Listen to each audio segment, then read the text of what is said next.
everybody. My name is Rebecca Terrell. I'm senior editor with the New American Magazine, and with me today is Randall Terry, who is the founder of Operation Rescue, and he has been an invaluable resource for the pro-life activists in Washington, D.C., who late in March recovered the bodies of aborted infants from a Washington, D.C. abortion mill. And those bodies indicate they were the victims of violent murder rather than so-called legal abortion. Thank you so much for being here today, Randall. Rebecca, I'm glad to be here. I wish it was under different circumstances, but I'm glad to do the show and to talk about this horror. Absolutely, and it is a horror. Tell me how you got involved with these ladies. I've been doing pro-life activist stuff with them for a couple of years now, and we've grown to like each other. They've grown to trust me, and I've grown to know that they are going to do what they say. They're hardcore activists. And we were supposed to be together traveling around West Virginia to try and get Manchin to vote against confirming Judge Jackson to the Supreme Court because she's a lunatic left-winger. But alas, what happened is that most of the people that were supposed to travel around West Virginia with me either got arrested by the FBI because of those 2-year-old face charges, or they were friends and family of those arrested by the FBI. And then these babies got into the equation. And so I canceled my West Virginia tour. I was up there and about an hour and a half from DC. And I said, okay. They were saying, please come and help us. Please come and help us. So I went, drove into DC and spent the next, 7 or 8 days with them, helping them put together the media strategy that we needed to do. Right, and it's very interesting timing about that FBI arrest in relation to these babies' bodies being found, because the two events are actually really unrelated, except that they both happened at the same abortion mill. Tell us about that.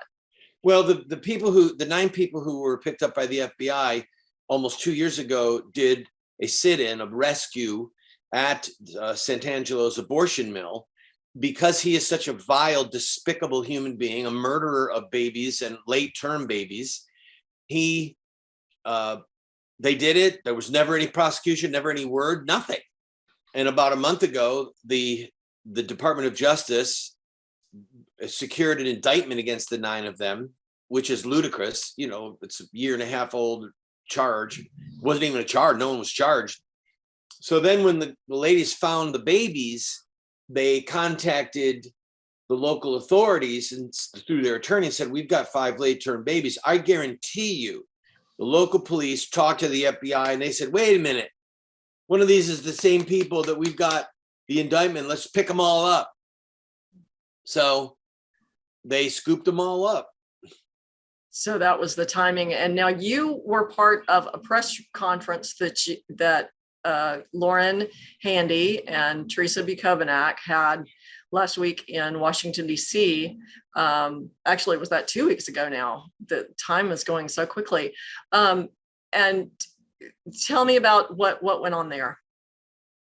I've had a lot of experience dealing with the media.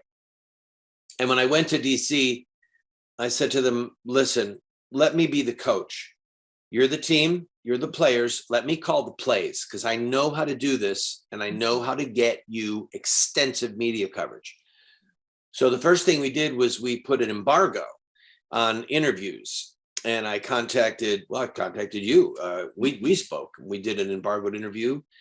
We did the New York Times, Washington Post, LifeSite News, Rolling Stone magazine, about 12 different news outlets. And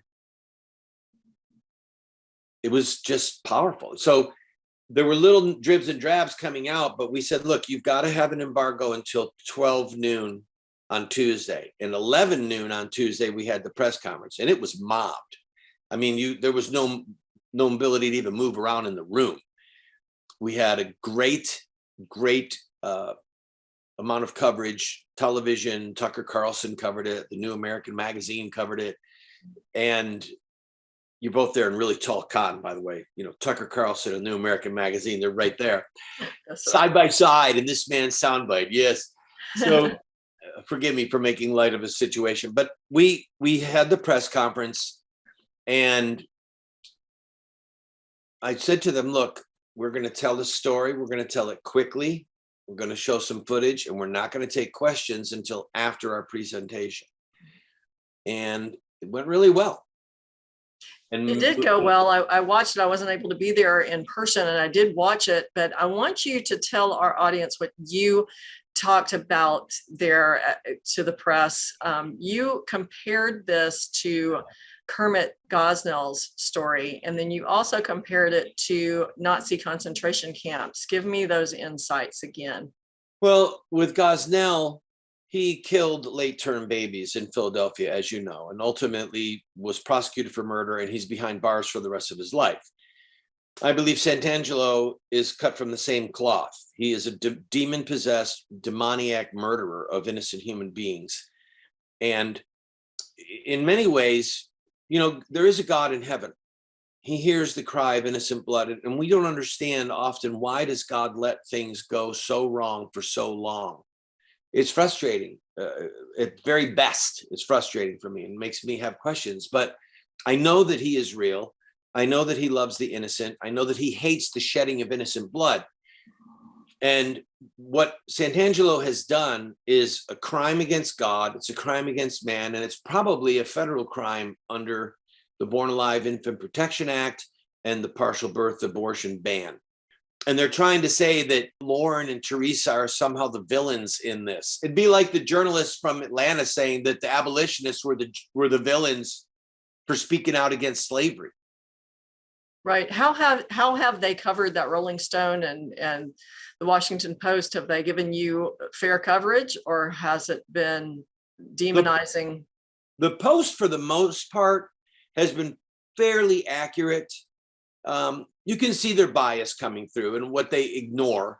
It's what you don't tell that really tips your hand. So when you look at these stories and they question whether or not they really were 115 babies, or they question, were they really buried, or they question, did Curtis Bay really give them to them? It's absurd. And when they don't tell about how well formed the older babies were, those 5 babies, it's what they leave out and what they emphasize falsely or to a fault. And tell the viewers too, what you found out about what probably happens to that, quote, medical waste that Curtis Bay picks up from these abortion clinics. Well, there's no question what happens. They burn these babies to make heat and electricity for people in Maryland. And that was one of the things Missy Smith said that was so horrifying, that people in the Baltimore area need to know that your homes are being warmed by the bodies of these babies being burned, and they're keeping your lights on. I mean, it's repugnant. It's so horrifying. Is there any way that the U.S. legislators can get those bodies back from the D.C. medical examiner if the D.C. authorities aren't going to be conducting autopsies anyway, which is what they've said? Our fear is that the bodies have already been destroyed, and that would be destroying evidence. So we will see.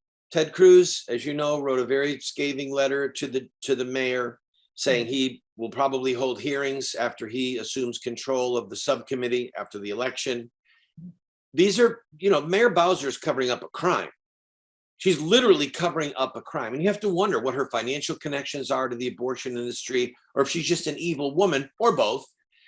So I said to the journalist, look, if you're a photographer or a cinematographer taking film in 1942, and you get access to go into Auschwitz or to Dachau or any of the other concentration camps, and you take footage of what is happening to the Jews, and you've got snapshots, you can show the world, and yet you don't, for political reasons, for any reason, then you are a collaborator with the Nazis. You are a collaborator with the killers because of what you do not show. That's what we're dealing with the Rolling Stone and the New York Times and the Washington Post. They're collaborators. Right. People in America would be so outraged if If Fox and MSNBC and ABC showed the 5 babies that were recovered from Santangelo's murder mill, there would be such an outcry for this man to be prosecuted and for this abominable practice to be ended. It would become deafening. But because of the silence and the collaboration of these members of the press, nothing is changing. And why, back in 2013, Live Action News got undercover video of the same abortionist admitting that babies are born alive in his clinic, and he sets them off to the side and lets them die, admitting he does late-term abortions. Why was nothing ever done back then with that evidence? I don't know. We have cowards in political power. We have villains and treacherous. I don't know. I sometimes feel really Pollyanna. Like I don't understand the level of malice and deception that comes from someone like Joe Biden. He's a liar. He's a despicable liar. And he wears his little rosary on his wrist like he was a devout Catholic. It's disgusting. And I can't get my head around that level of deception and malice. I just can't. Right. So, call me Polly. And I've been doing this for my whole adult life, and I still can't understand that level of evil. Right. But you can kill babies and go to sleep at night. Yep.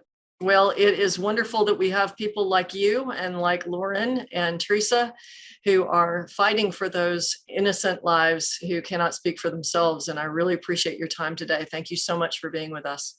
I'm glad to be with you, Rebecca. If people want to learn more about what I'm up to these days, I ask them to go to randallterry.com.